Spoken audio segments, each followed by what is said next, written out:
నమస్కారం. లైవ్ షోకి స్వాగతం. ముందుగా కొన్ని ఆసక్తికరమైన వీడియోలు చూద్దాం.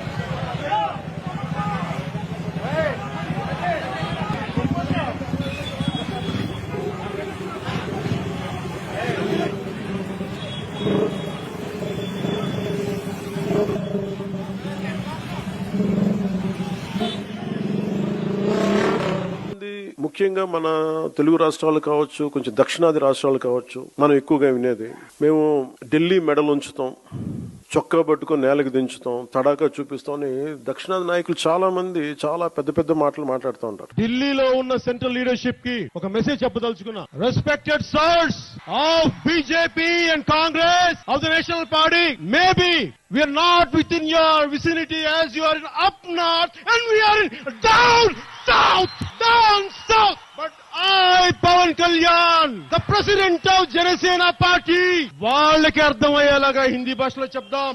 हम लड़ेंगे जीतने तक लड़ेंगे. మేము ఢిల్లీ మెడలు ఉంచుతాం, చొక్కా పట్టుకొని నేలకు దించుతాం, తడాకా చూపిస్తాం అని దక్షిణాది నాయకులు చాలా మంది చాలా పెద్ద పెద్ద మాటలు మాట్లాడుతూ ఉంటారు. माननीय वेंकैया नायडू जी, आप और आपके बीजेपी पार्टी ने मिलके दिया दोनों हाथों में लड्डू, बहुत बड़ा मोतीचूर का लड्डू. కానీ నిజంగా వాళ్ళు ఢిల్లీకి రాగానే ఆ మాటలు ఎందుకు గొంతులోంచి రావు, పెగలు ఏంటో భయం అనుకుంటా. తెలంగాణలో జనసేన సభని అనుమతులు ఇవ్వకుండా అడ్డుకోవడం ఈ రోజు ఎజెండాలో ఇది ప్రధానాంశం కానప్పటికీ కూడా ప్రతిసారి ఒక్కొక్క రాజకీయ పార్టీ తమ సొంత రాజకీయ సరిహద్దులు పెట్టుకొని ఎలాంటి విభజనలు సృష్టిస్తారో చెప్పడానికి నేను దీన్ని ఒక ఉదాహరణగా చెప్తున్నాను. కానీ 2 జూన్ రోజు నువ్వు వచ్చేదో సభ పెట్టి ఇక్కడ శాంతి భద్రతకి విఘాతం కలిగిస్తానంటే ఏ ప్రభుత్వం ఆపుతుంది? మా ప్రభుత్వం కూడా ఆపింది. మీరు సినిమాలు చేసుకోండి. డిప్యూటీ ముఖ్యమంత్రిగా ఆంధ్రప్రదేశ్లో మీరు చేసిన పనులు చాలా ఉన్నాయి, నేర్చుకోవాల్సింది చాలా ఉంది మీకు రాజకీయాల్లో. ఊరికే ఎవరో ఒప్పందిస్తే మీరు తెలంగాణ గురించి పదే పదే మాట్లాడడం మంచిది కాదు. పవన్ కళ్యాణే కాదు, ఎవరైనా తెలంగాణ గురించి, తెలంగాణ సెంటిమెంట్ గురించి, తెలంగాణ ప్రజల గురించి కించపరిచే విధంగా మాట్లాడితే ఊరుకునే ప్రసక్తే ఉండదు. ఎందుకు కిషన్ రెడ్డి బాధ్యత తీసుకోడు? కిషన్ రెడ్డి నిజంగానే మెట్రో అయిపోయిన దానికి కట్టర్ని కలిసినప్పుడు నన్ను ఎందుకు తీసుకుపోడు? మొదటి విడత రాష్ట్ర ప్రభుత్వం Hyderabad metro rail limited take over చేస్తేనే రెండవ విడత అనేది నిర్మాణానికి అవకాశం ఉంది. మొదటి విడత టేక్ ఓవర్ చేయాలి అని అంటే ఇండియన్ రైల్వే ఫైనాన్స్ కార్పొరేషన్ 13,600 కోట్ల రూపాయల ఒప్పందం ప్రకారము నిధులు రిలీజ్ చేయాలా. నిన్న కూడా కిషన్ రెడ్డి గారు మళ్ళీ అబద్ధాలు చెప్తున్నారు. కేంద్ర ప్రభుత్వం ఆల్రెడీ 50% ఒప్పుకున్నది నిజమైతే కాగితం ఎక్కడుందో చూపింది. ఈయనకు వచ్చిరాని బట్లర్ ఇంగ్లీష్లా హిట్లర్ నాకు ఆదర్శం అన్నాడు. నీకు హిట్లర్ ఎవడో నీకు ఎరికేనా? అసలు వాడు ఎన్ని లక్షల మందిని చంపిండో తెలుసా నీకు? హిట్లర్ హంతక ముఠాను ఆదర్శంగా తీసుకొని హైడ్రా పెట్టినా అని సిగ్గు లేకుండా ముఖ్యమంత్రి చెప్తుండు. I demolished like anything.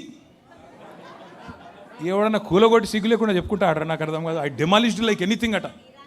Iran Israel లెక్క తయారైంది మా తెలంగాణ అని చెప్పుకుంటాడు సిగ్గులేనోడు.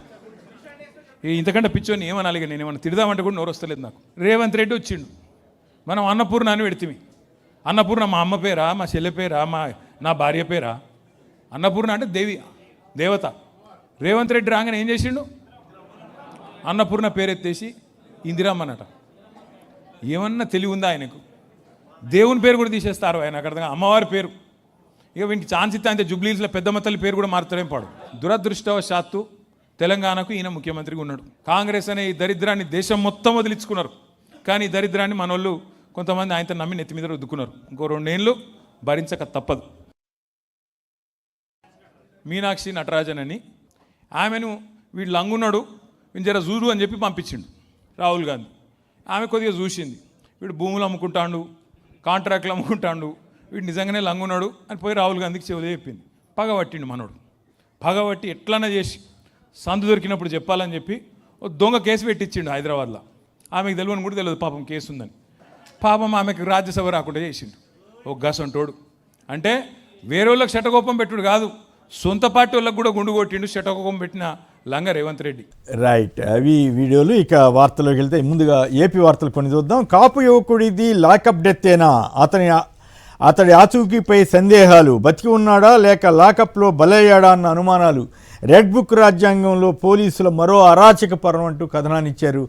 నిజంగానే ప్రభుత్వం ఈ రెడ్ బుక్ పేరుతో అరాచకాలు చేస్తుంటే పోలీసులు కూడా అదే దారిలో వెళ్తారంటారు అనేటువంటి విమర్శలకి ఇప్పుడు ఈ వార్త దర్పణం పడుతుంది.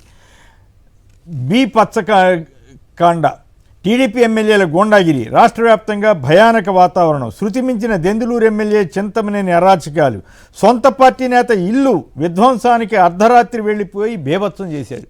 అయ్యా, ఏపీ ప్రభుత్వం వారికి కూటమి సర్కారు మరి ఇవన్నీ గమనిస్తుందో లేదో చూడాలి. సాక్షిలో ఏ ఎమ్మెల్యే ఎట్ట చేశాడు ఏంటి అనేది కూడా డీటెయిల్డ్గా ఇచ్చారు. 100 కోట్ల ప్రభుత్వ భూమి కబ్జాపై టీడీపీ ఎమ్మెల్యే ఫిర్యాదు, గ్రీవెన్స్లో విశాఖ జేసీకి వినతిపత్రం అందించిన మాడుగుల ఎమ్మెల్యే బండారు సత్యనారాయణమూర్తి. పెందుర్తిలో 8 ఎకరాల ఉన్న పెద్ద చెరువును టీడీపీ నేతలే ఫ్లాట్లుగా మారుస్తున్నారని పరోక్షంగా ఆరోపణలు. టీడీపీ ఎమ్మెల్యే గారు చెబుతున్నారు టీడీపీ నేతల అరాచకాల మీద. స్టార్టప్లకు పెట్టుబడులు పెట్టండి అని సింగపూర్ ప్రధానిని పలు సంస్థల ప్రతినిధుల్ని చంద్రబాబు గారు కోరారట. అన్నదాత ఆత్మఘోష, 2 ఏళ్లలో ఏకంగా 540 మందికి పైగా రైతుల ఆత్మహత్య జరిగిందంటూ మరో కథనాన్ని సాక్షిలో వచ్చింది. ఎల్నీలో తట్టుకునే ఉపాయాలు అంటూ మరో స్టోరీ ఇచ్చారు. రాయలసీమ లిఫ్ట్ పూర్తి చేయాలి, అమరావతి కోసం రాయలసీమ భవిష్యత్తును ప్రశ్నార్థకం చేస్తున్నారన్న సీమ నేతలు. ఇక తెలంగాణ వార్తలకు వెళ్తే, అయ్యో మీనాక్షి, రాజ్యసభ నామినేషన్ తిరస్కరణపై ఆగని చర్చ, మీనాక్షి ఇష్యూలో అధిష్టానం సీరియస్, నన్ను కూడా పిలిచి విచారించారు, రేవంత్ హిట్లర్ వ్యాఖ్యలతో ఏకీభవించను, టీపీసీసీ చీఫ్ మహేష్ కుమార్ వ్యాఖ్య. సో మిగతా దీని అంతకంటే ముందుగా ఒక్కసారి ఈ హర్ముజ్ సంధి విషయంలో ఆ శాంతి ఒప్పందం కుదిరిన నేపథ్యంలో పెట్రోల్ ధరలు తగ్గుతాయా లేదా, బీజేపీ మన ప్రకాష్ రెడ్డి గారు చెప్తే సరిపోతుంది. ప్రకాష్ రెడ్డి గారు ముందుగా అతిథుల పరిచయం చేసిన తర్వాత, డాక్టర్ రాకేష్ కుమార్ గారు చిరుమెళ్ళ, బీఆర్ఎస్ సీనియర్ నేత, కార్పొరేషన్ మాజీ చైర్పర్సన్, శ్రీ ప్రకాష్ రెడ్డి గారు భారతీయ జనతా పార్టీ రాష్ట్ర కార్యదర్శి, శ్రీ చరణ్ కౌశిక్ యాదవ్ గారు కాంగ్రెస్ పార్టీ అధికార ప్రతినిధి, live stack development agency chairman. వారు ముందుగా ప్రకాష్ రెడ్డి గారు సంక్షిప్తంగా చెప్పండి, మా అందరి కోరిక అన్ని వీళ్ళైనా అదే అడుగుతారు కదా, ఇప్పుడు శాంతి కుదిరింది, రేపు నుంచి పెట్రోల్ హర్ముజ్ సంధి ఓపెన్ అయిపోయిన తర్వాత పెట్రోల్ డీజిల్ యథాప్రకారం ఉంటాయంటున్నారు. కేంద్ర ప్రభుత్వం తగ్గించదని మీరు ఏమైనా హామీ ఇస్తే ప్రజలంతా సంతోషపడతారు. సార్, ఇప్పుడు ప్రజల సంతోషం, ఇప్పుడు ప్రజలు బాధతో ఏం లేరు సార్. 115 రూపాయలు మాత్రమే ఉంది పెట్రోల్, అంత బాధ ఏం లేరు సార్. ఎందుకు ఇది మరి అన్యాయం. ప్రకాష్ రెడ్డి గారు, మీలాంటి వాళ్ళు ఇట్లా అనకూడదు సార్. మీరు కాస్త ప్రజల పక్షాన, మీలాంటి వాళ్ళు ప్రజల పక్షాన మాట్లాడతారని నేను నమ్ముతాను, కానీ మీరు కూడా అట్లా. నా స్టేట్మెంట్ కంప్లీట్ గా ఏంటంటే సార్, ఇప్పుడు ధరలు పెరగడంలో మనం ఢిల్లీలో 4 రూపాయలు వేస్తే ఇక్కడ 6 రూపాయలు పెరుగుతుంది సార్ పెట్రోల్ ధర. ఎందుకు అంటే దాని 33% 35% ఇక్కడ తెలంగాణలో ఉన్నారు సార్. ఆంధ్రప్రదేశ్లో ఇంకా ఎక్కువనే ఉన్నారు సార్, 2% ఎక్కువనే. కాబట్టి కేంద్రం ఎంత తగ్గించింది అనేది చూసుకోండి సార్. ఎక్సైజ్ డ్యూటీ కేంద్రం ఇప్పుడు 0 వేసింది సార్ డీజిల్ మీద. 0 అంటే కేంద్ర పన్నులు 0 సార్. అది అర్థం చేసుకోగలిగితే మనం మొన్ననే 12% తగ్గించింది సార్ కేంద్రం మొత్తం కలిపి కూడా. కాబట్టి ఒక ఎక్సెప్ట్ సెస్ తప్పి అది కూడా గత ప్రభుత్వాలు వేసినాయి. మన్మోహన్ సింగ్ ప్రభుత్వం కావచ్చు, వాజ్పేయి గారి ప్రభుత్వం కావచ్చు, రోడ్డు సెస్ కావచ్చు, విద్యా సెస్ కావచ్చు, వైద్యం సెస్ కావచ్చు, స్వచ్ఛ భారత్ సెస్ కావచ్చు, ఈ సెస్ తప్పిస్తే కేంద్ర ప్రభుత్వ ప్రత్యక్ష పన్నులో ఎక్సైజ్ డ్యూటీ అనేది 0 ట్యాక్స్ సార్ ఇప్పుడు అయితే పెట్రోల్ మీద. అయితే అంతర్జాతీయమైన ధరలు తగ్గినప్పుడు తగ్గించడమా, పెరిగినప్పుడు పెంచడమా, దాన్ని ప్రభుత్వం కూడా భరించడమా, ఆయిల్ కంపెనీస్ నష్టం జరగకుండా చూడడమా, ఆయిల్ కంపెనీస్ యొక్క మౌలికమైనటువంటి నేను ఇవేమి అడగట్లేదు సార్. నేను డైరెక్ట్గా marketing, oil marketing companies rate తగ్గిస్తా. మీరు ఎక్సైజ్ డ్యూటీ లేదంటున్నారు, కానీ అప్పుడు ఎక్సైజ్ డ్యూటీ 10 రూపాయలు రాయితీ ఇచ్చింది కంపెనీలకు ఇచ్చారు, కానీ వినియోగదారులకి ఏమి ఇవ్వలేదు. ఒక్క పైసా మినహాయింపు కూడా ఇవ్వలేదు. నా విజ్ఞప్తి ఏమంటే, ఎస్ ధర తగ్గితే మేము కూడా తగ్గిస్తామని చెప్పచ్చు కదా.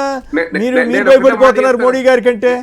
నేను ఒకటే మాట చెప్తున్నాను సార్, ఇప్పటి వరకు మీరు ఆశ్చర్యకరం, భారతదేశంలో స్వతంత్రం వచ్చినప్పటి నుంచి ఇప్పటిదాకా ఇదే మా స్టూడెంట్స్ ప్రశ్న, గత ప్రభుత్వాలు ఏ ప్రభుత్వాలు అయినా సరే ఇప్పుడు ఇరాన్ ఇరాక్ యుద్ధం కోసం 15 రూపాయలు పెంచేశారు పివి నరసింహారావు కాలంలో. ₹1 ఏమైనా తగ్గించారా పివి నరసింహారావు గారు? ఒకసారి చూసుకోవాలి సార్. అదేవిధంగా మన్మోహన్ సింగ్ గారి ప్రభుత్వం 34 రూపాయలు ఉన్న వాజ్పేయి గారి ప్రభుత్వంలో 84 రూపాయలకు పెంచినటువంటి ఘనత మన్మోహన్ సింగ్ ప్రభుత్వం సార్. ఎన్ని రూపాయలు తగ్గించారో ఒకసారి చెప్పాలి సార్. అందుకోసం అయితే నేను ఫైనల్ గా నేను చెప్పేది అంటే పెట్రోల్ ధర తగ్గుతుంది, ఎంత తగ్గుతుంది, దానివల్ల ప్రభుత్వానికి వచ్చేటువంటి అంటే వెనుక లావాదేవీల లెక్కలలో వచ్చినటువంటి దాంట్లో ప్రభుత్వం నిర్ణయం తీసుకుంటుంది. ఇంకొంచెం వెయిట్ చేయాలి సార్. ఎందుకంటే ఇంకా ఇప్పుడే ప్రీమ్యాచ్యూర్ అంటే తొందరపాటు అవుతుంది. నిర్ణయం తగ్గుతుందా పెరుగుతుందా అంతర్జాతీయంగా జరగబోయే పరిణామాలు ఏంటి, నేను దాంట్లో కూడా చెప్తాను సార్. మనము డాలర్ రూపాయలు కొంటామా లేకపోతే రూబీతో కొంటామా, రష్యాతో కొంటామా, వెనుజుదా కొంటామా, కొంటే ఏం కొంటాం, ఏం అమ్ముతాం అనేటువంటి అంశాల మీదనే నేను అందుకోసం నిన్న నతిన్ అంటే అందుకే మీరు ఇట్లా మాట్లాడబట్టే కాంగ్రెస్ వాళ్ళు అమెరికాకి మనం సరెండర్ అయిపోయినట్లుగా వ్యవహరిస్తోంది ప్రభుత్వం. నేను అందుకోసం నితిన్ గడ్కరీ గారి స్టేట్మెంట్ ని అర్థం చేసుకోవాలి సార్. పూర్తిగా 100% ఇత్తనాలతోని మొట్టమొదటిసారిగా మారుతి కంపెనీ యొక్క వ్యాగనార్ వెహికల్ స్టార్ట్ అయింది. దీనివల్ల రాబోయేటువంటి రోజుల్లో ఖచ్చితంగా పెట్రోల్ యొక్క అవసరం తగ్గితే విదేశీ 22 లక్షల కోట్ల రూపాయల విదేశీ మారక ద్రవ్యం తగ్గుతుందనే దాని మీద రాబోయే రోజు చర్చ జరుగుతుంది. దాని మీద ఇంకొంత కాలం అయితే మనకే క్లారిటీ వస్తుంది సార్, ఎంత తగ్గుతుంది ఎంత పెరుగుతుంది వెయిట్ చేద్దాం సార్. ఓకే, మీరు కూడా మాట్లాడాలి దీని మీద, మాట్లాడినట్లయితే సంక్షిప్తంగా మాట్లాడాలి. గుడ్ మార్నింగ్ సార్ కొమ్మినేని గారు, అదేవిధంగా ప్రకాష్ రెడ్డి గారు, చరణ్ కౌశిక్ యాదవ్ గారు అండ్ సాక్షి టీవీ ప్రేక్షకులకు. సార్, ప్రధానమైనటువంటి సూటి ప్రశ్న, పెట్రోల్ డీజిల్ ధరలు తగ్గుతాయా తగ్గాయా? అంతే, తగ్గాయని చెప్పేశారు ప్రకాష్ రెడ్డి. అంతేనా? నెంబర్ 1. నెంబర్ 2, ఇథనాలు ఆల్రెడీ 20% ఉన్నదని 30% చేస్తున్నారు. అది కూడా మళ్ళీ సైంటిఫిక్ గా కరెక్ట్ కాదని పేపర్లో వార్త, అది పేపర్లో వచ్చిన 30% కలిపినప్పుడు ఇథనాల్ ₹50 లీటర్ సార్ దేశంలో తయారయ్యేది. కానీ క్రూడ్తో కంపేర్ చేస్తూ ఇథనాల్ ప్రైస్ కూడా దానిలో కలిపి పెట్రోల్ డీజిల్ ధరలు పెంచడం ఏంటి సార్? నువ్వేం కలపనప్పుడు డీజిల్ ధర పెట్రోల్ ధర పెరిగిందంటే వేరు, 30% కలిగినప్పుడు తగ్గాలి కదా సార్. మరి ఎందుకు పెరుగుతుంది ఇథనాల్ కలిపిన తర్వాత? కాబట్టి ఇదంతా కూడా కేంద్ర ప్రభుత్వ దోపిడీ సార్ సెస్ తోటి. అండ్ నెక్స్ట్ వచ్చేసి ప్రకాష్ రెడ్డి గారు చెప్తున్నారు, ఇంతకుముందు చెప్పారు ఏది ₹10 సెస్ తగ్గియలేదు సార్. సెస్ తగ్గించింది వినియోగదారులకు కాదు, ఎక్సైజ్ డ్యూటీ వాళ్ళకి తగ్గించారు. పెట్రోల్ డీజిల్ మీద సెస్ వేశారు వీళ్ళు వచ్చాక. అండ్ నెక్స్ట్ వచ్చేసి 2014లో ₹65 ఉన్నటువంటి పెట్రోల్ డీజిల్ ఈరోజు ₹105 పోయింది సార్. అండ్ నెక్స్ట్ వచ్చేసి 110 ఏమో పెట్రోల్ సార్.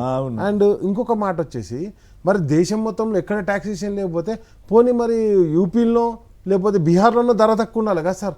ఆడ కూడా ₹100 గుజరాత్ లో తక్కువ, గుజరాత్ లో 15, ఏపీకి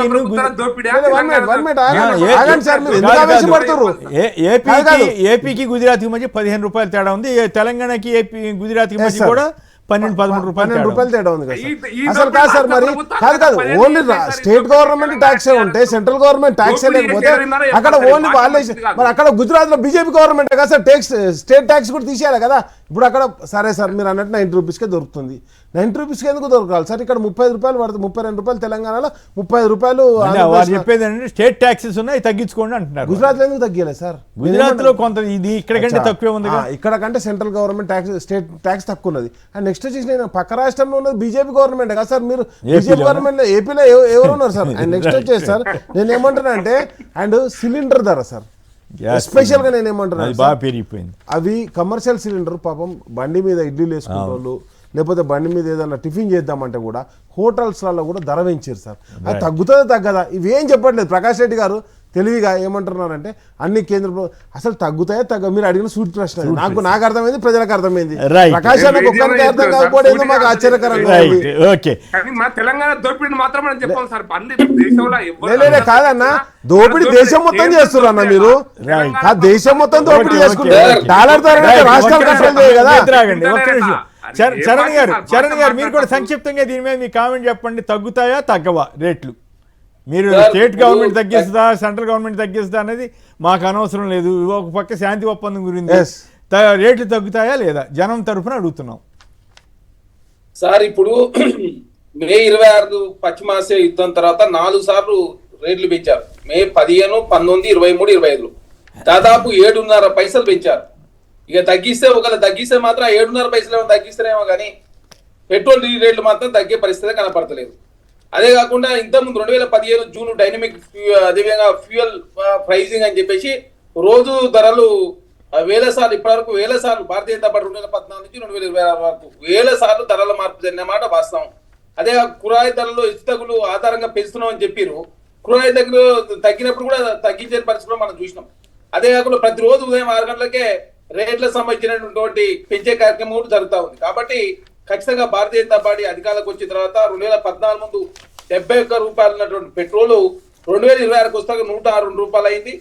అదే అది 30.79 పెరిగిన మాట వాస్తవం. డీజిల్ 62 రూపాయల నుంచి 103 రూపాయలు అయింది, అంటే 30 రూపాయలు పెరిగిన మాట వాస్తవం. భారతీయ జనతా పార్టీ అధికారంలోకి వచ్చిన తర్వాత వేల సార్లు క్రూడ్ ఆయిల్ ధర తగ్గినప్పుడు తగ్గించలేదు, పెరిగిన మాత్రం పెంచే ప్రయత్నం జరిగింది. అదే కాకుండా తగ్గితే మాత్రం ఆ 7 రూపాయలు మాత్రం తగ్గిస్తారు తప్ప డీజిల్ పెట్రోల్ ధరలు మాత్రం తగ్గే అవకాశం అయితే కనపడతలేదు. అదే కాకుండా ప్రత్యామ్నాయ మార్గాలు అన్వేషించే ప్రయత్నంలో మనం విఫలమైన మాట వాస్తవం. ఎందుకంటే ఆల్టర్నేటివ్ మార్గాలను అన్వేషించే ప్రయత్నం కూడా చేయలేదు. అదే కాకుండా ఎంతసేపు రాజకీయం చేయాలి, ఎలక్షన్ లో గెలవాలి ఒక దురుద్దేశమే తప్ప అదే పెట్రోల్ డీజిల్ తగ్గించే ఉద్దేశం ఇదంతా నేను అడగలా. వేరే ఇష్యూలోకి వెళ్దాం. ఇక మేము వచ్చిన తర్వాత ఒక్క పైసా కూడా పెంచలేదు.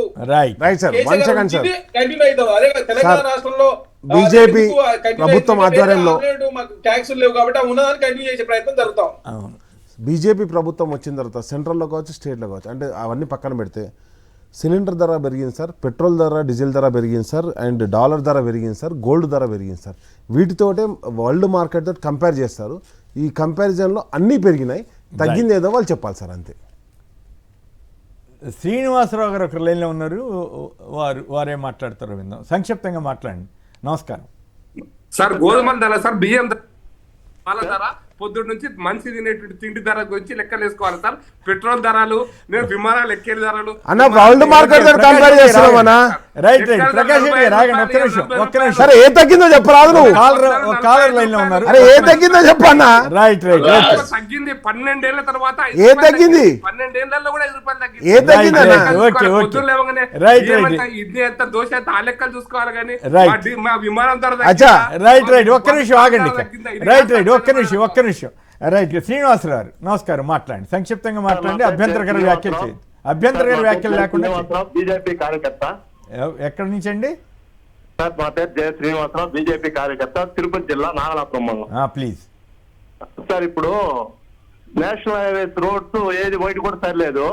ఇంకొకటి వీళ్ళు పెట్రోల్ డీజిల్ పెంచినా కూడా ఏం సార్ మాట్లాడండి ప్లీజ్.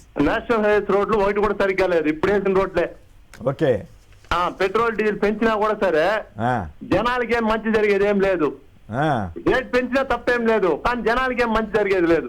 అంటే ఏపీ అన్నారు కాబట్టి చంద్రబాబు గారు, లోకేష్ గారు అప్పుడు పెట్రోల్ బంకుల దగ్గర ఫోటోలు దిగి, ప్రత్యేకించి లోకేష్ గారు అనుకుంటా. ఇంకేముంది, కర్ణాటక మాది తగ్గించేస్తాం ట్యాక్స్ అన్నారు, తగ్గించారు అక్కడ. అదే నేను చెప్పేది మేము బీజేపీ కార్యకర్త చెప్తా ఉన్నాము. Okay please. అంటే కాదు మీరు మాట్లాడేదాన్ని బట్టి వినేవాళ్ళకి మీరు బీజేపీ కాదని డౌట్ కూడా వస్తుంది. మరి ఎట్లా అది? బీజేపీ కార్యకర్త నేను చెప్తా ఉన్నాను. మరి మీరెందుకు అసంతృప్తిలో ఉన్నారు? మీరెందుకు అసలు మీ నాయకులతోటి మనం ట్యాక్సులు తగ్గించాలి అని అడిగించవచ్చుగా, మీ మాధవ్ గారితో, లేకపోతే అక్కడ ఉండే మీ సార్ ఏది చెప్పినా కూడా సరే, ఏ కంప్లైంట్ పోయినా పట్టించుకునేది లేదు. పట్టించుకోవట్లేదా? ఏ కంప్లైంట్ పోయినా కూడా పట్టించుకునేది లేదు. గుడి ల్యాండ్ కబ్జా చేసినారు. ఏంటది? గుడి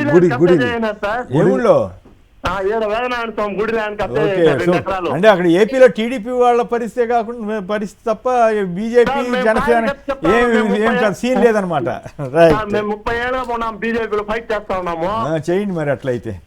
ఎవరు పట్టించుకోవడం లేదు. Right okay right. కారు చౌకగా కట్టబెట్టేశారు. ఏపీ కంపెనీకి బుగ్గపాడు ఫుడ్ పార్క్ భూములు కేటాయింపు అంటూ ఒక వార్త వచ్చింది సాక్షిలో, తెలంగాణకు సంబంధించి. ఉద్యోగులందరికీ ఫేషియల్ అటెండెన్స్, విద్యా వైద్య విభాగాల్లోని అన్ని స్థాయిల్లో అమలు. కలెక్టర్లపై సీఎం తీవ్ర ఆగ్రహం, బయటకు రాకుంటే చర్యలు తప్పవని హెచ్చరిక అన్నారట. తర్వాత మీనాక్షి ఇష్యూలో అధిష్టానం సీరియస్, నన్ను కూడా పిలిచి విచారించారు. రేవంత్ హిట్లర్ వ్యాఖ్యలతో ఏకీభవించను. టీపీసీసీ చీఫ్ మహేష్ కుమార్ గౌడ్ వ్యాఖ్య. అయ్యో మీనాక్షి, రాజ్యసభ నామినేషన్ తిరస్కరణపై ఆగని చర్చ. చరణ్ గారు ఏంటి చాలా ఇబ్బందికరంగా ఉన్నట్టుంది. ఒకవైపు ఏమో హిట్లర్ భాష ఎందుకు వాడుతున్నారో మరి సీఎం గారు, రెండు మీనాక్షి ఇష్యూలో కోవర్ట్ ఎవరు అనేది పెద్ద నడుస్తూ ఉంది. ఇంతకీ కోవర్ట్ ఎవరో కనిపెట్టారా? వీళ్ళేమో బీజేపీ టీఆర్ఎస్ వాళ్ళేమో డైరెక్ట్గా రేవంత్ రెడ్డి గారి మీద ఆరోపణలు చేస్తున్నారు. ఏమిటి మీరు ఇచ్చే సమాధానం? సార్, ఇక్కడ ఆ నోటీస్ అంశానికి సంబంధించి ఒక్క మీనాక్షి గారికే పంపలేదు. ఆ నోటీసు మహేష్ కుమార్ గౌడ్ గారికి వచ్చింది, మీనాక్షి గారికి వచ్చింది, శివకుమార్ రెడ్డి గారికి వచ్చింది, ప్రశాంత్ రెడ్డి గారికి వచ్చింది, మంత్రి వాకిటి షేర్ గారికి వచ్చింది, పర్ణికారెడ్డి గారికి వచ్చింది, తర్వాత అజిత్ రెడ్డి గారికి వచ్చింది. ఇంతమందికి వచ్చింది, ఇంతమంది అడ్వకేట్ ఉన్నారు. ఎవరిదోనో ఒకరు ద్వారా సమాచారం పోయి ఉండొచ్చు. తెలంగాణ భారతీయ జనతా పార్టీ అధ్యక్షుడే స్వయాన అడ్వకేట్ రామచంద్రరావు గారు. మరి వారి ద్వారా పోయిందా, వీరి ద్వారా పోయిందా, ఎవరి ద్వారా వారి ద్వారా పోయింది. కాబట్టి దాన్ని ఏదో కాంగ్రెస్ పార్టీ ఆపాదించాలా, రేవంత్ రెడ్డి గారికి ఆపాదించాలా, అనవసరంగా కాంగ్రెస్ పార్టీలో గందరగోళం క్రియేట్ చేసే ప్రయత్నం ప్రతిపక్షాలు చేస్తా ఉన్నాయి. చేసిందే సీట్ల సోరి కాదు, ఓట్ల సోరి ఒకప్పుడు చేస్తే ఇప్పుడు ఏకంగా సీట్ల సోరి చేసి ఆ సీట్ల సోరి చేసిన వ్యక్తే రేవంత్ రెడ్డి గారే కాంగ్రెస్ ప్రభుత్వం లీక్ చేసిందని చెప్పేసి ఇష్యూ డెవలప్ చేసే ప్రయత్నం చేస్తే ఎట్లా? మేము ఓటు సీటు సోరి చేసిన మాట వాస్తవం, మాకు బలం లేకుండా కూడా మేము క్యాండిడేట్ పెట్టినట్టే ఒక అర్థం ఉంది. అది చెప్పకుండా వాళ్ళు కాంగ్రెస్ పార్టీ నుంచి సీటు సోరి చేసి ఇంకా నింద కాంగ్రెస్ పార్టీకి, కాంగ్రెస్ ప్రభుత్వానికి ఒక మచ్చ అపవాదించే ప్రయత్నం భారతీయ జనతా పార్టీ, అదే కాకుండా బీఆర్ఎస్ పార్టీ చేస్తా ఉంది. కాంగ్రెస్ పార్టీ సంబంధించి తెలంగాణ రాష్ట్రంలో కాంగ్రెస్ పార్టీ సంబంధించిన నాయకులు కాదు మిత్రమా, మీరు కొన్ని పేర్లు చెప్పారు, మీరు కొన్ని పేర్లు చెప్పారు. వాళ్ళలో ఎవరో ఒకళ్ళు కాంగ్రెస్ నాయకులే మీకు ఇన్ఫర్మేషన్ ఇచ్చారంటారా ఆ మధ్యప్రదేశ్ మంత్రి గారికి? సార్ ఎవరికి ఇవ్వాల్సిన అది ఓపెన్ డాక్యుమెంట్ సార్. అది ఎక్కడ గాంధీ భవన్ నోటీస్ వస్తే, గాంధీ భవన్ నోటీస్ మీనాక్షి నటరాజన్ గారికి తెలియకుండా గాంధీ భవన్ నోటీస్ వస్తే ఎవరు దాచిపెట్టారు, ఆ తర్వాత ఆ సమాచారాన్ని వాళ్ళకి ఎవరు ఇచ్చారనేది మిగతా వాళ్ళు ప్రశ్నిస్తున్నారు. సార్ ఇక్కడ అవతల సైడ్ శ్రీలత గారికి సంబంధించిన వారికి కూడా అడ్వకేట్ ఉంటారు, మరి వాళ్ళు లీక్ చేసి ఉండొచ్చు. ఇక్కడ ఆమె ఉండేది కూడా తార్నాకలే, రామచంద్రరావు గారు ఉండేది కూడా తార్నాకలే. గతంలో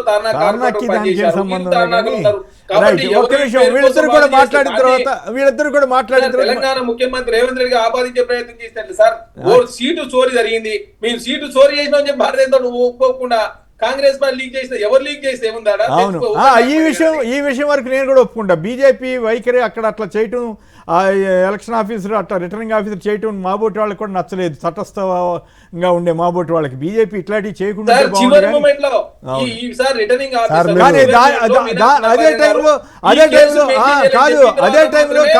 అదే టైంలో కాదు మిత్రం, ఆగండి. అదే టైంలో కాంగ్రెస్ పార్టీ ఇంట్లో గందరగోళం గురవటం కూడా కాస్త ఆశ్చర్యంగానే ఉంది. రైట్, హేమాద్రిరావు గారు, విజయవాడ. హేమాద్రిరావు నమస్కారం. సంక్షిప్తంగా. అందరికీ నమస్కారం సార్. నమస్కారం. మాట్లాడు. పెట్రోల్ ఇథనాల్ ఎక్కువ కలిపి పెట్రోల్ ధర తగ్గిస్తా అన్నారు కదా, అలా తగ్గిస్తే టెక్నీషియన్స్ ఏం చెప్తున్నారంటే ఇథనాల్ ఎక్కువ కలపడం వల్ల వెహికల్స్ ప్రాబ్లం ఉండి వెహికల్స్ దాదాపు మార్చుకోవాల్సి వస్తుంది అని అంటున్నారండి. అది మరి మార్చుకోవడానికి మీరు తగ్గించే 10-15 రూపాయలకి వెహికల్ మార్చాలంటే ఎంత కష్టం? సెంట్రల్ గవర్నమెంట్ కానీ స్టేట్ గవర్నమెంట్ మా వెహికల్స్ అన్ని రీప్లేస్మెంట్ చేస్తారా? అలా చేస్తే మాకు బాగానే ఉంటుంది. అంటే మొదట తయారీలోనే కాదు మార్చడం కాదు, తయారీలోనే ఆ ఏర్పాటు ఉంటే ఇబ్బంది లేకుండా ఉంటుంది. అదే సార్, తయారీలో అంటే ఇప్పుడు మా పాత వెహికల్స్ ఏం చేస్తారు, అది కష్టం అవుద్ది. మళ్ళీ రేటు విషయంలో ఖచ్చితంగా కేంద్ర ప్రభుత్వం ప్రకాష్ రెడ్డి గారికి ఇష్టమైనా లేకపోయినా క్రూడ్ ఆయిల్ రేట్లు కనుక తగ్గితే ఖచ్చితంగా కేంద్ర ప్రభుత్వం తగ్గించాలి. తగ్గించకపోతే అది ప్రజలకు అన్యాయం చేసినట్లే, ఏ దాంట్లో రెండో మాట లేదు. రైట్, ప్రకాష్ రెడ్డి గారు చెప్పండి, ఏంటి మీనాక్షి నటరాజన్ విషయంలో ఎవరు మీకు దొరికిన ఎవరు కోవర్ట్ అని మీరు అనుకుంటున్నారు? అయితే ఎంత కోవర్ట్ అయితే మాత్రం సీట్ ఖాళీ చేసేస్తారా మీరు? సార్ మీరు అన్నదంటే కోవర్ట్ ఎవరు ఏందనే ప్రశ్న కాదు సార్. మీనాక్షి నటరాజన్ గారు ఫామ్ నింపేటప్పుడు కేసులను రాయడంలో ఎందుకు విఫలమైంది? అది అసలు కేసే కాదు కదా ప్రకాష్ రెడ్డి గారు, మీకు కూడా తెలుసు సార్. కేసు సార్, నేను రోడ్డు మీద పడుతున్నప్పుడు స్కూటర్ యాక్సిడెంట్ జరిగితే కూడా పాస్పోర్ట్ ఆపుతున్నారు సార్. పాస్పోర్ట్ 144 వైలేట్ చేస్తే కూడా పాస్పోర్ట్ ఆపుతున్నారు.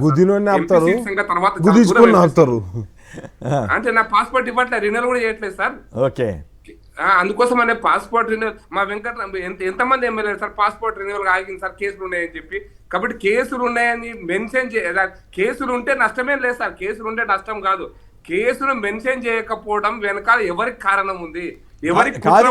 మీరు జార్ఖండ్ లో ఆయన పేరు నత్వానీ గారికి ఏమో అట్లాంటి లోపం మీద ఉంటే ఆ టైప్ ఇస్తాం తీసుకోండి, మీరు ఎంత కావాలంటే అంత రేపు పొద్దుటికి ఇవ్వండి అంటారా? మీనాక్షి గారి వెంటనే కొట్టేస్తారా? ఇది కొంచెం అన్యాయం అనిపించట్లా సార్ మీరు మీరు మీరు అన్ని అందుకోసం చెప్తున్నారు సార్. మీరు మెన్షన్ చేయడంలో మీకు ఏమైంది చెప్పండి, ఎవరు దాని వెనకాల ఉన్నారనే చెప్పండి సార్. మీరు దాన్ని రాయడంలో మీకు వచ్చిన నష్టం ఏంటో చెప్పండి. నష్టం అయితే లేదు. ఆవిడ తెలియదు అనుకుంటా, అసలు ఆవిడకి అసలు సమాచారం ఉంటే రాసుకుంటారు, ఏముంది దానికి ఏం పెద్ద ప్రమాదం. సార్ నేను ఏమంటున్నా అంటే సమాచారం ఇప్పుడు నోటీస్ వచ్చింది, నోటీస్ రిసీవ్ చేసుకున్నట్టు సంతకం ఉంది. ఎవరు ఆవిడ చేసుకున్నట్టుందా? లేదు కదా, ఎవరో గాంధీ భవన్ లో ఎవరో ఉద్యోగి చేసుకుని ఉంటాడు, కౌంటర్ వేసినట్టు కూడా రికార్డు ఉంది. కాబట్టి ఇప్పుడు నాకు ignorance is not an excuse అంట సార్. కోర్టు కేసులలో పర్టికులర్ గా కోర్టు కేసు వేరు, ఎఫ్ఐఆర్ వేరుగా సార్. ఎఫ్ఐఆర్ లేకుండానే మీరు ఇదంతా ఏంటి, మీరు మూడో క్యాండిడేట్ పెట్టడమే ఏదో సంథింగ్ మొదటి నుంచి మీరు ఏదో ప్లాన్ చేసినట్టు అనిపిస్తుంది. అది సార్ మేము ప్లాన్ చేసింది కరెక్ట్. అందుకోసమే 65 మంది నా మీనాక్షి నటరాజన్ గారి కేసు నడుస్తున్నప్పుడే 65 మంది విమానం ఎక్కిన మాట కరెక్ట్. ఆ విమానాల్లో ఉన్నటువంటి వాళ్ళ ఎమ్మెల్యేలు, కాంగ్రెస్ ఎమ్మెల్యేలు ఎవరు ఉన్నారో కరెక్ట్. అంటే విమానాలను మీరు బయటకు తీసుకుపోయి కర్ణాటకలో దాచిపెట్టగలిగే స్థాయికి కాంగ్రెస్ పార్టీ ఎమ్మెల్యేలు ఉన్నారు కరెక్ట్. ఆ పార్టీ ఎమ్మెల్యేలు ఎందుకున్నారో మీకే తెలవాలా, అట్లా ఎందుకు పోవాలనుకున్నారో మీకే తెలవాలి. రైట్, ఎక్కడికో తీసుకెళ్తున్నారు. రైట్, ఎక్కడికో తీసుకెళ్తలేను సార్. మీ అంతర్గతమైనటువంటి కుమ్ములాటాలలో మీ అంతర్గతంగా మీరు ఎక్కడికెక్కడ చీల్తుంటే మమ్మల్ని సార్ చీల్చడం రాజకీయ ఎత్తుగడలు అంటారా? ఎస్, బరాబర్ బీజేపీ చేస్తారు. బీజేపీ సేవా సంస్థ కాదు, ప్రజాస్వామ్య విరుద్ధంగా చేయకూడదనండి. నేనైతే జార్ఖండ్ లో ఒక రూలు, ఇక్కడ ఒక రూలు, హర్యానాలో ఒక రూలు, ఏపీలో ఒక రూలు, ఇట్లా మోడీ గారి నుంచి అయితే మేము ఇట్లాంటి ఎక్స్పెక్ట్ చేయలేదండి. 2014లో మా బోటి వాళ్ళందరూ సంతోషపడ్డాం. మోడీ ఏదో గుజరాత్ ని బ్రహ్మాండం చేశాడు, దేశంలో ప్రజాస్వామ్యం ఉంటుంది. సోనియా గాంధీ తోటి పెద్ద సమస్య అయిపోయింది, ఆవిడ సరిగ్గా చేయట్లేదు అనుకుంటే సోనియా గాంధీని మించి మరీ మీరు నియంతృత్వంగా పోతున్నారనే విమర్శ వస్తా ఉంది. ఏం చేస్తాం? నేను సోనియా గాంధీ కాదు కదా సార్. ఇప్పుడు బెంగాల్లో ఓడిపోగానే కాంగ్రెస్ టీఎంసీ ఓడిపోగానే ఎంపీలు ఏం చేస్తున్నారో మీరు చూస్తున్నారు. ఎంపీలు ఏం చేస్తున్నారు? మీ దెబ్బకి అల్లాడుతున్నారు కాదు, మీ దెబ్బకి భయపడి అల్లాడుతున్నారు. అది ప్రజాస్వామ్యాన్ని మీరు చెప్పుకోవచ్చు, వేరే విషయం. అంటే మీరు దొంగ పని చేయకుండా ఎలక్షన్ ముందే దొంగ పని జరుగుతుంటే కాదండి, మమతా బెనర్జీ మీద అంత వ్యతిరేకత ఉంటే ముందే వచ్చేసి ఉండొచ్చు కదా. కాదు, మమతా బెనర్జీ మీద ముందే వచ్చేసి ఉండేవాళ్ళు కదా. ఓడిపోయిన తర్వాత ఎందుకు వస్తున్నారు? అదే డౌట్ వస్తుంది. వేరే చర్చలండి, అదంతా పెద్ద చర్చ. ఎవరు దొంగ పని చేశారు, ఎవరు చేయలేదు? 27 లక్షల ఓట్లని పెండింగ్ లో కాదండి. నేను సపోర్ట్ చేయట్లా. మమతా బెనర్జీ గారు తప్పులు చేస్తే ఓడిపోయి ఉండొచ్చు, కానీ 27 లక్షల ఓట్లు పెండింగ్ లో పెట్టి ఎలక్షన్ అయిన తర్వాత కూడా తీర్పు ఇవ్వకపోతే, దాని మీద నిర్ణయం జరగకపోతే ఇంకేం చెప్తాం సార్? దాంట్లో ఒక పెద్ద తప్పు ఉన్నది సార్. 1 మినిట్ సార్, ఆగమనండి సార్, ప్రకాష్ రెడ్డి గారు ఆగమనండి, నేను చెప్తాను. లేదు సార్, ఇప్పుడు సార్ అరే 1 మినిట్ ఆగన్నాను అన్నిటికీ అన్న. ఇప్పుడు సర్లో ఉన్నటువంటి ప్రధానమైనటువంటి ప్రాబ్లం ఏంటంటే సార్, నేను 2010లో పెళ్లి చేసుకున్నాను సార్, నా మ్యారేజ్ అయింది. ఆమెకు ఆల్రెడీ వాళ్ళ ఊర్లో ఓటు ఉంది సార్. మా పెద్ద పెళ్ళికి వచ్చేసి ఆమె ఓటేస్తుంది, ఇప్పటికీ 5 ఎలక్షన్లో పాల్గొంది. కానీ ఓట్ మ్యాపింగ్ గురించి నాకు నోటీస్ రాదు. మా వైఫ్కు ఆమె అడ్వకేట్ సార్, అయినా కానీ నోటీస్ రాదు. అసలు మీ ఓటు తీసేస్తున్నామని ఎవరు ఆమెకు చెప్పరు. డైరెక్ట్ తీసేసిన తర్వాత నువ్వు చూసుకోవాలి. మళ్ళీ సార్ మీద మళ్ళీ మాట్లాడదాం. ఇక నేను చెప్తాను, చెప్పండి. మీనాక్షి నటరాజన్ ఇష్యూలో తప్పు బీజేపీదా కాంగ్రెస్దా? కాంగ్రెస్ లో కోవట్ ఎవరు? మీరైతే రేవంత్ రెడ్డి గారి మీద ప్రచారం చేస్తారు. ప్రచారం చేయడం కదా సార్, బీజేపీ కాంగ్రెస్ రెండు కలిసి ఓటు చోరీకి పాల్పడ్డాయి. అది పాల్పడ్డది కాంగ్రెస్ ఇంట్లో, దొంగతనం చేసింది బీజేపీ. మరి తలుపు తెరిచింది ఎవరని అడుగుతున్నాం. ఆ తలుపు తెరిచిన వాళ్ళు ఎవరు అసలు? నెంబర్ 1. నెంబర్ 2 వచ్చేసి ఇక్కడ ప్రధానంగా లీగల్ సెల్ అనేది ఒకటి ఉంటుంది పబ్లిక్ దానికి. అంటే సార్ ఇప్పుడు జనరల్గా తేలిపోతుంది సార్, దాని దగ్గర బయలు పెడతావు నువ్వు కుడుతుందని చెప్పేసి భయపడతాం కదా. అట్లనే ఈరోజు ఏమంటున్నా అంటే, గతంలో చంద్రబాబు నాయుడుకు తెలుసు ఏది మామని ఎట్లా గద్దె దించిండో వెన్నుపోటు అనేది, ఇక్కడ ఓటుకు నోటు అనేది కూడా ఎట్లనో తెలుసు. రేవంత్ రెడ్డి గారు కూడా ప్రస్తావించారు ఆశ్చర్యంగా, ఓటుకు నోటు కేసులో రేవంత్ రెడ్డి ప్రస్తావించారు. అండ్ నెక్స్ట్ వచ్చేసి నేనేమంటాను, ఇప్పుడు మీనాక్షి నటరాజన్ గారిది సార్ డైరెక్ట్గా ఇంకొకటి ఏంటంటే, మీరు చెప్పేది కాదు సార్, ఆజ్ తక్ నేషనల్ ఛానల్లో ఒక అడ్వకేటు ఆమె డైరెక్ట్ స్టేట్మెంట్ ఇచ్చింది, ఫేస్ చూపెట్టాలి కానీ స్టేట్మెంట్ ఇచ్చింది, నన్ను వచ్చి రికార్డ్స్ అడిగారు అని చెప్పేసి. కాబట్టి ఇక్కడ స్పష్టంగా బీజేపీ ఒక మంత్రి ఆయన డైరెక్ట్ చెప్పాడు, కాంగ్రెస్ నుంచి మాకు ఇన్ఫర్మేషన్ వచ్చింది, ఆ ఇన్ఫర్మేషన్ వచ్చిందని వాడుకున్నారు. అంటే ఇక్కడ ప్రధాని గారు పిలుపునిచ్చారు సార్, నాతో కలిసి పని చేయని చెప్పేసి అనగానే వెంటనే రేవంత్ రెడ్డి గారు వెళ్ళి కలిసి పని చేశారు సార్. అందుకని చెప్పేసి అంతే కదా సార్. రేవంత్ రెడ్డి గారే తీవ్రంగా విమర్శించారు. కిమ్ ఏంటది నార్త్ సార్ ఇప్పుడు మీకు కొరియా ప్రెసిడెంట్ ఒకటి గుర్తుపెట్టుకోండి సార్, రేవంత్ రెడ్డి గారు ఏం చేస్తారంటే తన వైఫల్యాలను కప్పిపుచ్చడానికి వెంటనే ప్రెస్ మీట్ పెడతాడు. ఆయన చెప్పేది ఏముండదు. ఎందుకంటే మొన్న ఆయననే చెప్పుకున్నాడు, ఆఫీసర్లు నా మాట వింటలేరు, మున్సిపల్ వాళ్ళు వింటలేరు, పోలీస్ డిపార్ట్మెంట్ రెండు ఆయన కిందనే ఉన్నాయి, నేనే రోడ్డు మీదకి వస్తా అన్నాడు. రాగానే మరి అది చర్చ నడుస్తుంది ప్రజల్లో, అరే ఈయన కనీసం ట్రాఫిక్ కూడా క్లియర్ చేయలేని హోంమంత్రి, ముఖ్యమంత్రి మనకు ఉన్నారా, డ్రైనేజ్ కూడా చేయలేని మంత్రి ఉన్నాడు అనగా వెంటనే వచ్చేసి మెట్రో సందర్భాన్ని పెట్టేశారు. నేను ఒక్కటే చెప్తున్నా, ఈ రోజు ఓటుకు చోరీ జరిగింది ఒకటే అంటున్నాను సార్. అక్కడ కోర్టులో సీసీ కెమెరాలు ఉంటాయి, అక్కడ సబ్మిట్ చేసిన దాంట్లో ఎయిర్పోర్ట్లో ఎవరు పోయారో మధ్యప్రదేశ్ అక్కడికి ఎవరు పోయారో అనేది డైరెక్ట్ చూడొచ్చు కదా. కాబట్టి ఇక్కడ కంప్లీట్గా జరిగింది ఏంటంటే మీనాక్షి నటరాజన్ గారిని వెన్నుపోటు పొడిచింది కాంగ్రెస్ పార్టీ నాయకులు, ఆ వెన్నుపోటు పొడడానికి ఆయుధాలు ఇచ్చింది బీజేపీ నాయకులు. ఇవి రెండు కూడా సుస్పష్టం సార్, అంతే. Right, okay. ఇక మరో అంశంలోకి వెళ్దాం. సంకటంలో మెట్రో. మర్చిపోయా, హిట్లర్ వ్యాఖ్యలు చేయటం ఏంటండి? ఇప్పుడు పీసీ ప్రెసిడెంట్ గారు కూడా ఒప్పుకోలేదు. సంక్షిప్తంగా దాని మీద మీ అభిప్రాయం చెబుతారా? చరణ్ గారు మిమ్మల్ని ఇబ్బంది పెట్టాను అనుకోకపోతే. సార్, ఇట్లా సంబంధించిన అంశం విషయంలో హైడ్రా విషయంలో మాత్రమే ముఖ్యమంత్రి గారు హైడ్రా తీసుకొచ్చిందే. అది ఎవరైతే చెరువులు కావచ్చు, నాలాలు కావచ్చు, లేకపోతే అది పార్కులు కావచ్చు కబ్జా చేసే విషయంలో నేను ఇట్లా వ్యవస్థ దానికి నాకు ఇట్లా ఆదర్శం అని చెప్పిన మాట వాస్తవం. ఆ విషయంలో కేసీఆర్ గారు కూడా చాలా సందర్భాలు మాట్లాడిన, ఆ వీడియో ప్లే చేయమంటే నేను చేస్తే ఇప్పుడు ఆ వీడియో సంబంధించి దొంగల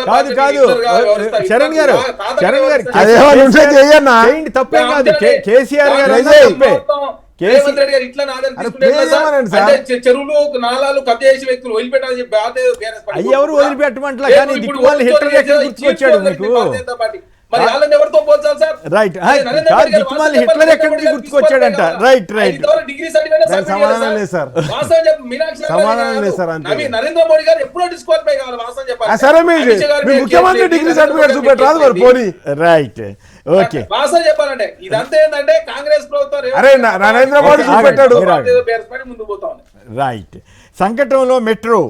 తప్పు జరిగింది, అప్పు ఆగింది, ఎల్ఎన్టీతో ముగిసిన ఒప్పందం గడువు టేక్ ఓవర్ చేసుకోలేకపోయిన రేవంత్ సర్కార్ 13,600 కోట్ల రుణ సమీకరణలో పీటముడిపడిందని నమస్తే తెలంగాణ ప్రముఖంగా వార్త ఇచ్చింది. అయితే కిషన్ రెడ్డి అడ్డుకున్నారు. మెట్రో తొలి దశ స్వాధీనం, రెండో దశ ప్రాజెక్టుపై కుట్రపూరితంగా వ్యవహరించారని రేవంత్ రెడ్డి ఆరోపణ. అట్లాగే ఆయన వెనకాల కిషన్ రెడ్డి వెనకాల కేటీఆర్ గారు ఉన్నారనేది ఇంకో ఆరోపణ. అయితే ప్రధాన్ని ప్రశ్నించలేక మాపై నిందలా అని కేటీఆర్ గారు సమాధానం చెప్పారు. రుణాలను నేనెందుకు అడ్డుకుంటానని కిషన్ రెడ్డి గారు ప్రశ్నించారు. మెట్రో రెండో దశకు కేంద్రం రెడీ, 50% నిధులు ఇచ్చేందుకు సిద్ధంగా ఉందని కూడా ఆయన అన్నారు.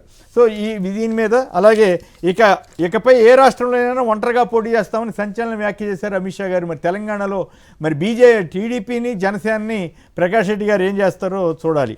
ఇక పవన్ కళ్యాణ్ గారు సడన్గా మళ్ళీ ఏంటో ఆయన గాత్రం మారింది. ముందు దేశం తర్వాతే రాష్ట్రం, జాతి సమగ్రత అంటూ ఆయన ఇచ్చారు. అయితే ఆసక్తికరంగా ఈనాడు వాళ్ళు ఇక్కడ తెలంగాణలో ఫస్ట్ పేజీలో అయితే ప్రాముఖ్యత అసలు ఇచ్చారా?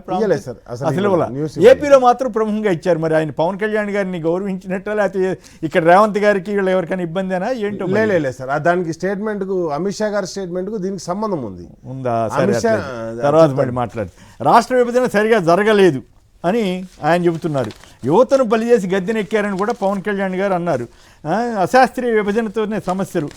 దక్షిణాది నేతలు కొందరు ఇక్కడ హూమ్ అంటారంట, ఢిల్లీ వెళ్ళి మెడలు ఉంచుతారంట. అయితే విచిత్రం ఏంటంటే ఆ పని చేశారన్న ఆరోపణ ఈయన కూడా ఎదుర్కొంటున్నారు. ఆ రోజున ఉత్తరాదిని తిట్టి ఉత్తరాది వాళ్ళ డ్యామ్ డూమ్ అని వెళ్ళి ఇప్పుడు మోడీ గారి దగ్గర కానీ ఇతరత్ర కానీ ఆయన కొత్తగా విషయాలు చెబుతున్నారు. అలాగే ఎస్ఐఆర్ అంటే ప్రజాస్వామ్య స్ఫూర్తికి విరుద్ధమని నిన్న మాడభూషి శ్రీధర్ గారు, కోనమనేని, ప్రొఫెసర్ నాగేశ్వర తదితరులు అన్నారు. ఓట్లు తీసేశాక చేసేదేమి ఉండదన్న రేవంత్ రెడ్డి.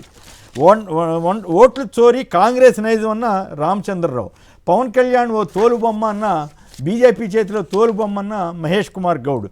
ఇది సంచలనమైన విషయం ఏంటంటే ఓటుకు నోటు ద్వారా రేవంత్ ఓటు చోరీ చేశారని చెప్పి రామచంద్రరావు గారు వ్యాఖ్యానించారు. మీరు ఓటు చోరీ చేయలేదా అని. మరి ఇదే కేసులో మీ మిత్రపక్షం కూడా నాయకుడు కూడా ఉన్నారు కదా, మరి దాని గురించి కూడా ఒప్పుకుంటారా? అప్పుడు రాజీ చేసింది కూడా మీరే కదా. రైట్, ఇక మెట్రో అంశంలోకి వెళ్ళడానికి ముందుగా ప్రకాష్ రెడ్డి గారు ఒకళ్ళు మాట్లాడి సరిపోద్ది దీని మీద. ఇకపై ఏ రాష్ట్రంలోనైనా ఒంటరిగా పోటీ చేస్తాం. ఇదేంటండి అమిత్ షా గారి ప్రకటన మీద మీరు ఏమైనా వివరణిస్తారా? అప్పుడు మీ మిత్రపక్షాలు ఏం చేయాలి? ప్రత్యేకించి టీడీపీ జనసేనలు ఏం చేస్తారు ప్రకాష్ రెడ్డి గారు? సార్, టీడీపీ జనసేనలతో పొత్తు అనేది ఖచ్చితంగా ఆంధ్రప్రదేశ్లో ఉంది, తెలంగాణలో లేదు సార్. ఇది చాలా స్పష్టంగా మేము చాలా స్పష్టం చేసినాం, విజయవాడ కూడా స్పష్టం చేసినాం. ఇప్పుడు కూడా స్పష్టం చేస్తున్నాం సార్. అయితే తెలంగాణ రాష్ట్రంలో అమిత్ షా గారు అన్న స్టేట్మెంట్, తెలంగాణ రాష్ట్రంలో ఒంటరిగానే మేము ఎన్నికలకు వెళ్తాం, ఒంటరిగానే మా పార్టీ నిర్మాణం ఉంటుందని చెప్పడానికి చాలా స్పష్టంగా చెప్పాడు సార్.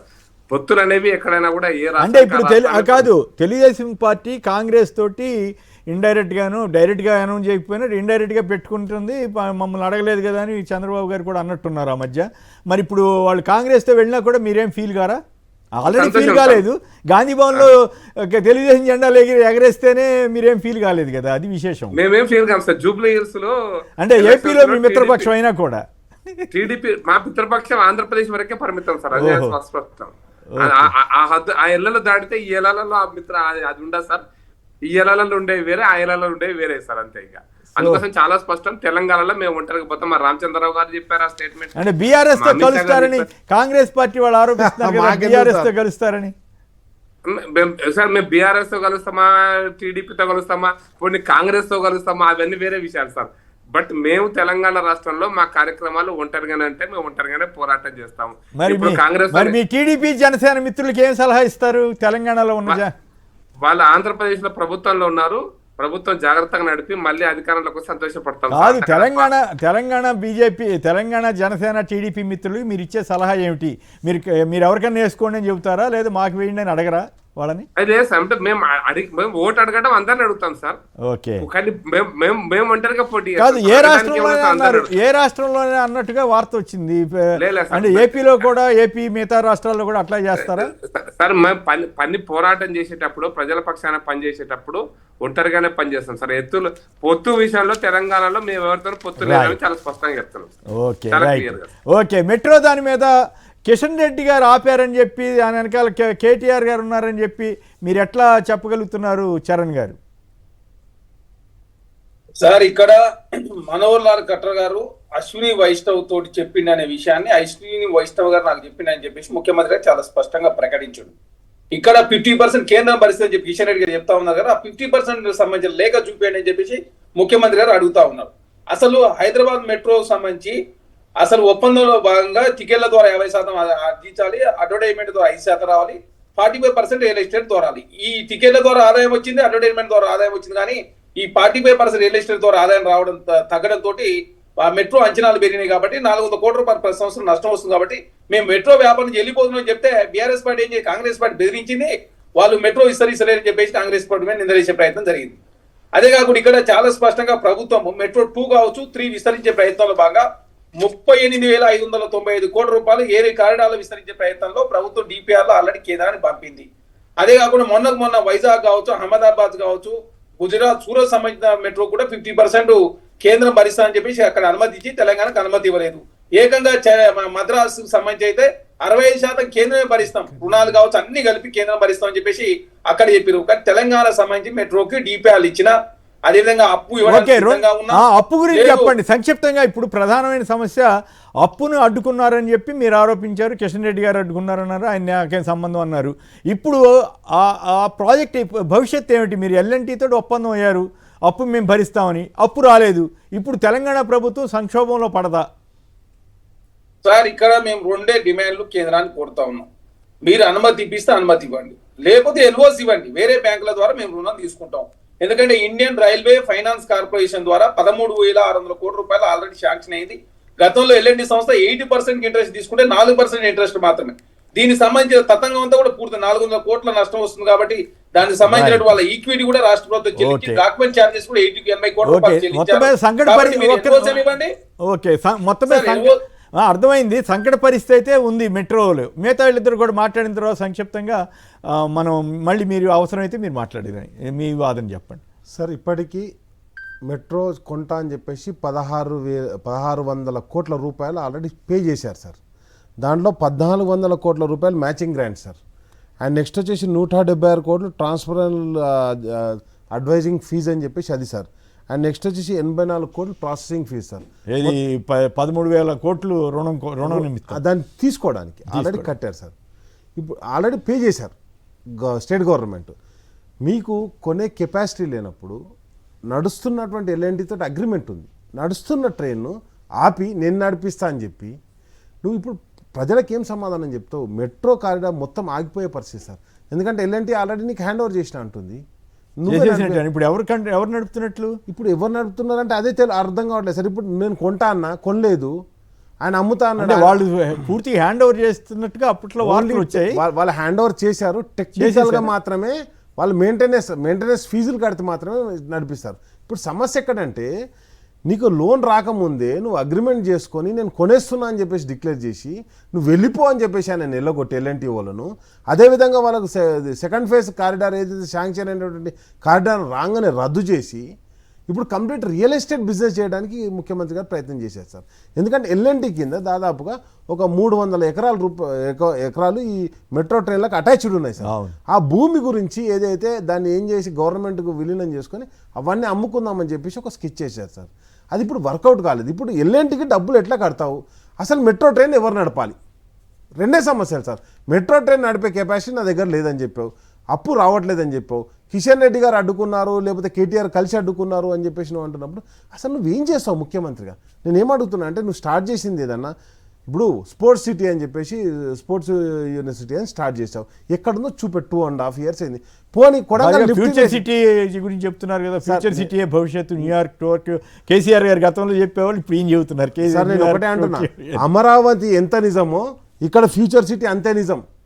12 అమరావతికి వేరు, అది 50,000 కోట్ల లోన్ కూడా వచ్చింది. లోన్ వచ్చింది కానీ జరుగుతుంది కదా అక్కడ సార్. ఇప్పుడు మొన్న ఆటో వాళ్ళు ఎవరో అమెరికా అసోసియేషన్ వాళ్ళు అమరావతికి వేరు సార్, ఇన్విటేషన్ ఇద్దామని అక్కడ ఉన్న ముఖ్యమంత్రికి ప్రతిపక్ష నాయకుని ఆడ పోయిన తర్వాత చూసిన తర్వాత అమెరికా వాళ్ళు వచ్చి అరే మన ఊర్లో పల్లెటూరు ఉన్నట్టు కూడా లేదు రాబాయ్ అమరావతి అని చెప్పారు. అది దాని గురించి నేనేమంటానంటే ఈరోజు ఫ్యూచర్స్ ప్రతి ఒక్కటి మొదలు పెట్టడం. ఇక్కడ సమస్య ఏంటంటే మెట్రోలో ఇప్పుడు మెట్రో ఎవరు నడిపించాలి, ఎవరు టేక్ ఓవర్? కిషన్ రెడ్డి గారు అడ్డుకున్నారని చెప్పేసి అంటే central government BJP, state government Congress, ఆయన అడ్డుకున్నారు, నేను కొనలేకపోతున్నా. అసలు ఆయన అడ్వైస్ తోటి నువ్వు కొన్నావా? కిషన్ రెడ్డి ఏమవుతుంది సార్, మెట్రో ఆగిపోతుంది అంతే కదా సార్. మరి ఇప్పుడు మరి మెయింటెనెన్స్ ఎవరు చేయాలి, దాని డబ్బులు ఎవరు కట్టాలి? ఆల్రెడీ నువ్వు అగ్రిమెంట్ చేసుకున్నావు. ఇప్పుడు ఉన్న కిరాయి సరే ఒకటే చెప్తున్నా, ఒక ఇల్లు మీ ఓన్ హౌస్ సార్, మీ ఓన్ హౌస్ నువ్వు నాకు అమ్ముతానే అగ్రిమెంట్ చేసినావు, నేను కాల్ చేయమని చెప్పినా, నువ్వు కాల్ చేసారు. కాల్ చేసిన తర్వాత నేను ఇంట్లోకి రాను, నా దగ్గర పైసలు వెళ్తలేవంటే నువ్వు మీరు ఆల్రెడీ వెళ్ళి ఎక్కడో ఇల్లు కట్టుకున్నారు కదా. ఒకటే నేను ఏమంటానంటే మెట్రో లాస్ట్ ఉంది అని చెప్పేసి ఎల్ఎన్టీ చెప్పింది. ఎల్ఎన్టీ చెప్పినప్పుడు అప్పుడు ఏమైంది, ఎల్ఎన్టీని కాపాడడానికి ఎల్ఎన్టీ ఏం చేసిందంటే ఏఐసిసి బిల్డింగ్ కట్టించింది సార్ వాళ్ళకు. అంతే కదా సార్, మీరు చూడండి, నేను చెప్పలేదు, డైరెక్ట్ కేసీ వేణుగోపాల్ గారు ప్రెస్ మీట్ పెట్టి చెప్పారు ఎల్ఎన్టీ కంపెనీ మా ఏఐసిసి ఆఫీస్ కట్టించే మాత్రం లాస్ట్ ఉన్నారు వాళ్ళు ఎగ్జిట్ కావడానికి డబ్బులు ఎక్కడ సార్, బిల్లు ఇచ్చినట్టు ఒకటి ఏఐసిసి బిల్లు చూపెట్టాలి కదా సార్. అండ్ నెక్స్ట్ వచ్చేసి నేను ఏమంటున్నానంటే ఇంకొకటి చెప్తున్నాను సార్, ఈరోజు కంప్లీట్ గా ఐటీ రిపోర్ట్ కూడా ఇచ్చారు. లేదు సార్ నేను ఏమంటున్నానంటే లేదు సార్ ఒకటే చెప్తున్నా, ఈ రోజు నేను ఏమంటానంటే ఎల్ఎన్టీకి ఇవ్వాల్సిన ఒక నోటీస్ ఏంటంటే ఏదైతే మెయింటెనెన్స్ ఉన్నటువంటి కాళేశ్వరం ప్రాజెక్ట్ కట్టియాలి, వాళ్ళు కడతారని చెప్పారు, వాళ్ళకి డబ్బులు ఇవ్వలేదు, దీనిలో డబ్బులు ఇవ్వలేదు, మెట్రో ఫేజ్ 2 క్యాన్సిల్ చేశారు సార్. డైరెక్ట్ సీఈఓని తీసుకుపోయి జైలు ఎత్తా అన్నాడు సార్ ముఖ్యమంత్రి, మీరు నేను అనలే కదా. కాబట్టి నేనేమంటానంటే వాళ్ళని బెదిరించి పని చేయించుకున్నారు, తర్వాత వాళ్ళకి ఏం చేశారు, లాలూచి పడరు, అది మొత్తం ఇది కొనేస్తా అని చెప్పారు, పైసలు వెళ్తలేవు అంటుండ్రు. అసలు ఏం మాట్లాడుతున్నారు సార్, ముఖ్యమంత్రి కదా. కిషన్ రెడ్డి గారు అడుకున్నారు అంటారు, మరి నువ్వు కిషన్ రెడ్డిని పట్టుకొని పోయి అగ్రిమెంట్ చేసుకున్నావా? నేనేమంటారు ఏదో ఒకటి క్లారిటీ ఉండాలి కదా. కేటీఆర్ గారు చెప్తే చేసిరట, అసలు మేము ప్రతిపక్షం చెప్తే కేంద్ర ప్రభుత్వం వింటుందట, రాష్ట్ర ప్రభుత్వం వింటుందట, మరి మేమే ప్రకాష్ రెడ్డి గారు చెప్పండి, ఏమిటి కిషన్ రెడ్డి గారు ఎందుకు అడ్డుపట్టం ఎందుకు? సార్ ఇప్పుడు ముఖ్యమంత్రికి ధన్యవాదాలు సార్, ఎందుకంటే మొట్టమొదటిసారిగా ఇండియన్ రైల్వే ఫైనాన్స్ కార్పొరేషన్ నుంచి మేము అప్పు తీసుకుంటున్నామని తెలంగాణ ప్రజలకు చెప్పిండు. నిన్నటిదా క్యాబినెట్ కొలీగ్స్ కూడా చెప్పలే, ఆయన దాచిపెట్టుకున్నాడు, ఆయన ఎక్కడి నుంచి వస్తాయి ఎట్లా వస్తాయి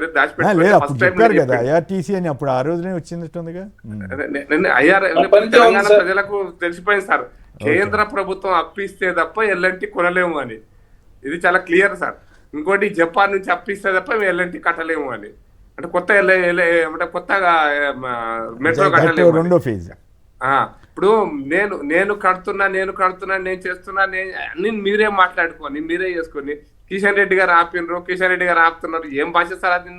ఇష్టం వచ్చిన భాష రేవంత్ రెడ్డి గారి భాష, అసలు ముఖ్యమంత్రి భాష.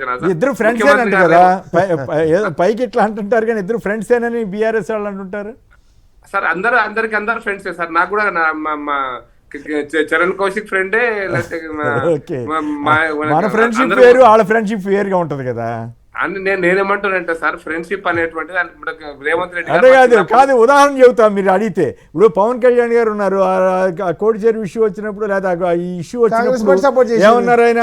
ముందేమో సభ ఆపుతారా అన్నారు. అమరావతి అక్కడికి వెళ్ళి ఇంకో మీటింగ్లో రేవంత్ రెడ్డి నాకు ఇష్టం, ఇంకెవరు కేటీఆర్ అంటే నాకు ఇష్టం అని చెప్పారు. మనం ఏం చెబుతాం?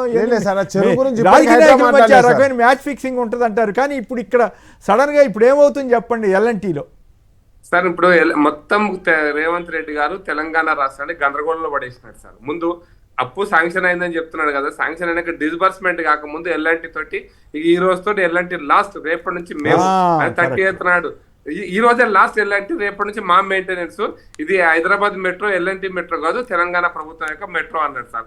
మరి డబ్బులు ఇవ్వకముందే మెట్రో అయిన తర్వాత మరి ఇప్పుడు ఇక్కడ డబ్బులు ఎక్కడికి వెళ్ళి ఇస్తామని మేము అందరం కూడా ఆశ్చర్యపోయాను. డబ్బులు ఎక్కడికి వెళ్ళి ఇస్తున్నాడు అని. నేను ఒక కామన్ మ్యాన్ గా నాకు తెలియదు ఇక్కడ ఐఆర్ఎఫ్సి నుంచి పైసలు వస్తాయని. మీరు ఐఆర్ఎఫ్సి నుంచి పైసలు వస్తాయి, ఇంకో ఐఆర్ఎఫ్సి అంటే మన మీనాది జేబు సంస్థ కాదు కదా సార్, భారత ప్రభుత్వ అధీనంలోని మళ్ళీ పొలం ఉపయోగిస్తారు. చేతిలో ఉంది కాబట్టి ఆపారనే డౌట్ వస్తుంది కదా. అంటే భారత ప్రభుత్వం ఏమి ఇవ్వట్లే, నాకేమి ఇవ్వట్లే, చిప్పిచ్చింది. ఇదే కదా భాష మాట్లాడింది. ఆ కోపంతో ఆపారా అంట. నేను ఆ కోపంతో ఆపడం తెలంగాణ ప్రజల మీద కోపం ఎందుకుంటా సార్, రేవంత్ రెడ్డి మీద వేరే విషయం. కానీ మీరు చేస్తున్నటువంటి రాజకీయాలలో మీ భాష, మీ పద్ధతి, మీ వ్యవహారం అన్ని కూడా దీంతో పాటు మీరు రాకేష్ చెప్పిన పాయింట్, తెలంగాణ రాష్ట్రంలో రేవంత్ రెడ్డి తెగబడ్డటువంటి వ్యవహారం ఏంటంటే సార్, భూముల కుంభకోణమే. మొత్తం భూములు తప్పిస్తే, ఎందుకంటే ఎవ్రీ మంత్ వాళ్ళు ట్యాక్స్ కట్టాలి సార్. ఎలాంటి ఎట్లయితే బ్యాంకు కప్పు కట్టాలో ఏఐసిసికి tax sir. Every month tax కట్టకపోతే ఈయన ప్రభుత్వం ఉండదు సార్. ఈయన ప్రభుత్వం అంటే రేవంత్ రెడ్డి ప్రభుత్వం ఉండదు. ఏఐసిసికి ట్యాక్స్ కట్టే దాంట్లో రెంట్ కట్టినట్టు కట్టకపోతే ఉండదు. కాబట్టి ఎవ్రీ మంత్ లేట్ అయింది అనుకోండి మళ్ళీ కష్టాలు వస్తాయి. దానికోసం మాట్లాడుతున్నాడు తప్పిసి ఇంకోటి ఏం కాదు సార్. ఈ కప్పం కట్టేటువంటి పని బంద్ చేసేయండి, మీరు స్వతంత్రంగా ఆలోచించండి. ఫైనల్ గా హైదరాబాద్ మెట్రోని కేంద్రం గానీ రాష్ట్రం గానీ ఇబ్బందుల నుంచి బయటపడేస్తాయా లేదా? సార్ కేంద్ర ప్రభుత్వం చాలా స్పష్టంగా ఉంది, ఏ ఇబ్బందులు రానివ్వం సార్, దాంట్లో డౌటే లేదు. కానీ రేవంత్ రెడ్డి మాత్రం మాట్లాడే భాష మాత్రం ఇబ్బందులు తెలంగాణ ప్రజలకు ఎక్కడ రానివ్వరు సార్. కేంద్ర ప్రభుత్వం నుంచి రేవంత్ రెడ్డి మాట్లాడే భాష మాత్రం దుర్మార్గమైన భాష, నీచమైన భాషను మాట్లాడుతున్నారు సార్. నీచంగా మాట్లాడుతున్నాడు. వాళ్ళ గురువు దగ్గర నుంచి నేర్చుకున్నాడు. మా గురువు కేసీఆర్ అన్నాడు, నేర్చుకున్నాడా నాకు డౌట్. వాళ్ళ గురువా?